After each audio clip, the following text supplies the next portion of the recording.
Hello everyone, welcome to Hazel's Homemade. Today I am not going to cook but sew an obi belt. An obi belt is the belt that is worn with a kimono. Some time ago I made a few McCall's 7969 dresses. The videos have been very popular and thank you very much for your kind words. The obi belt I made to go with the dress has created lots of interest and requests for a video to show how to make it. It is very simple to make and it makes the dress look extra special. In this video, the obi belt was made to go with another McCall's 7969 dress.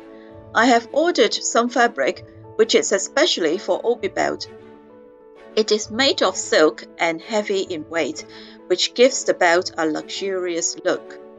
For the ties, I used the leftover fabric of the dress so they look apart. I have attached the pattern in this video for your reference. The size printed on the pattern has already included 1 cm seam. Please adjust the size and adapt the shape if you like. Hope you find the video useful.